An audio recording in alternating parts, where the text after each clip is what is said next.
ज्ञान the treasure में आपका स्वागत है। और हम आपको बताएंगे गरुड़ पुराण के हिसाब से। गरुड़ पुराण में सफलता दिलाने के लिए 6 उपाय बताए गए हैं। मैं वो गरुड़ पुराण के 6 उपाय मैं आपको बताऊंगा। देखिए, शायद आप एक आध इम्प्लीमेंट कर सकें। एक ही उपाय काफी है आपको सफलता पाने के लिए। वो मैं आपको बताने जा रहा हूं 6। देखिए आपके ऊपर कौन सा सूट होता है। गरुड़ पुराण में कई ऐसी बातें बताई गई हैं जो किसी को भी जीवन में सफलता दिला सकती है। गरुड़ पुराण के एक श्लोक के अनुसार जिस किसी को भी अपने जीवन में उन्नति की इच्छा हो, उन्हें इन 6 की हमेशा पूजा अर्चना करनी चाहिए, जो मैं आपको बताने जा रहा हूं। श्लोक मैं आपको बता देता हूं। विष्णुरी के एकादशी गंगा तुलसी विप्रदेवेना असारे दुर्ग संसारे षटपदी मुक्तदायिनी। मैं वापस बोलता हूं श्लोक को समझने का कोशिश कीजिए। विष्णुरे कादसी गंगा तुलसी विप्रदेवेना असारे दुर्ग संसारे षष्टपदी मुक्तिदायिनी। भगवान विष्णु, गरुड़ पुराण के अनुसार भगवान विष्णु अपने भक्तों के सभी दुखों को खत्म करके उनके जीवन में सुख शांति प्रदान करते हैं। जो मनुष्य रोज अपने दिन की शुरुआत भगवान विष्णु की पूजा अर्चना करके करता है, उसे अपने काम में सफलता मिलती है। ध्यान रखें, भगवान की पूजा करने से पहले स्नान आदि करके शुद्ध जरूर हो जाइएगा।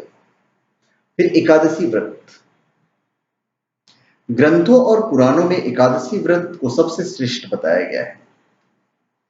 पुराणों के अनुसार जो मनुष्य प्रत्येक एकादशी को पूरी श्रद्धा और विश्वास के साथ व्रत रखता है, उसे निश्चित ही इसका शुभ फल मिलता है।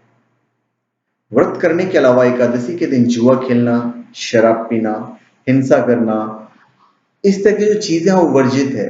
इसलिए एकादशी पर व्रत करने के साथ ही इन कामों से आप दूर रहिएगा। फिर गंगा नदी।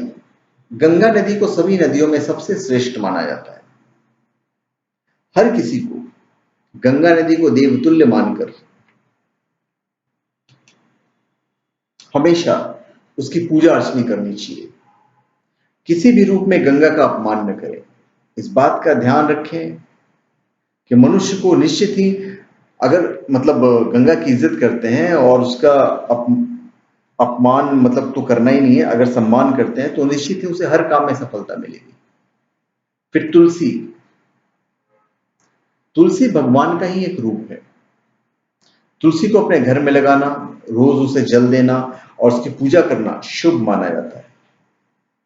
हर किसी को रोज भगवान विष्णु के रूप के प्रसाद में तुलसी पत्र रखना चाहिए और विष्णु पूजा के बाद तुलसी पूजा करनी चाहिए। फिर पंडित और ज्ञानी।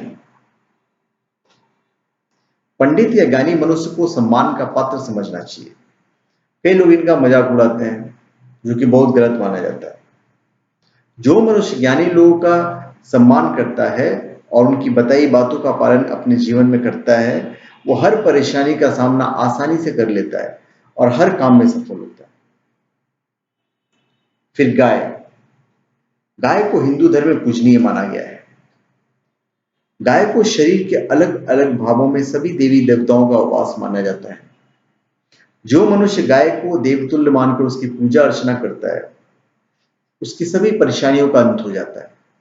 साथ ही गाय की पूजा करने और उसे भोजन खिलाने से मनुष्य को पापों से मुक्ति मिल जाती है। तो धन्यवाद। आप हमारे चैनल पे सब्सक्राइब करें और अपने कमेंट दीजिए। धन्यवाद।